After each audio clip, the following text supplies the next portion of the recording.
Oh, hi, my name's Kevin Williams. I'm chairperson of Njernda Aboriginal Corporation and also our Economic Development Officer. I've been an existing board member and chairperson probably over the last 10 years or more, I think, from memory. Part of an organisation and community that's a community-controlled organisation. We make up a board member of about 7 board members. And the thing about being community-controlled is that you're working and concentrating on supporting and looking after the benefits of the community and the health of the community.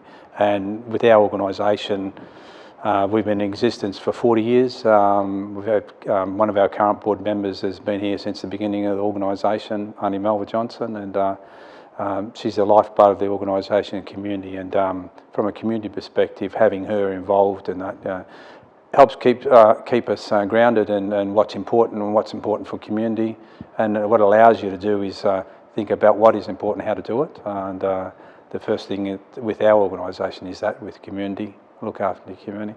We've grown from an organisation, with Auntie Melvin may have mentioned, is that from the beginning it was mainly a group of women that set up the organisation, and humble beginnings in one building in High Street, where we've grown to now, where our buildings, what we provide for the community, the services that we provide, has grown to where you look after the community's health from naught to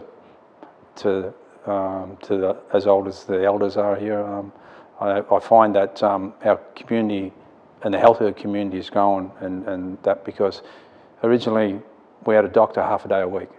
Now we have a doctor coming to the organisation 5 days a week. So that means the health of the community is improved. Before, community wouldn't go to see other doctors and that because of the racism and attitudes that exist in the broader community and that. And I often ask why they wouldn't, and it's them things that deter them from going to other services and that. So us having our own health service, you can see the benefits for our community in they're healthier. The children that come into the organisation, I think with our immunisations are the highest in the state for our community, and that with our health workers and that.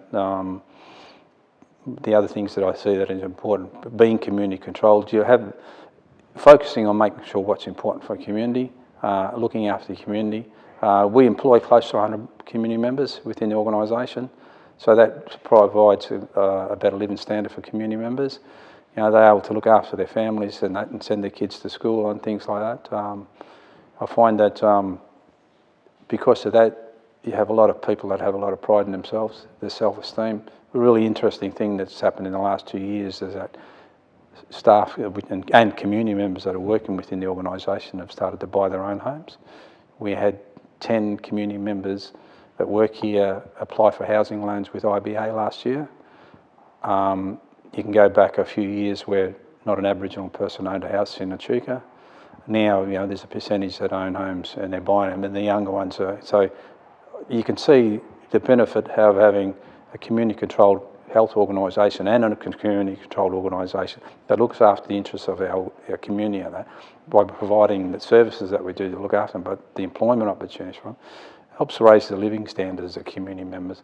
And if that's happening, then they're feeling better about themselves, their family, and that. Then, you have a healthier community because of the things that they're doing with employment, education, and that, and getting the kids through school.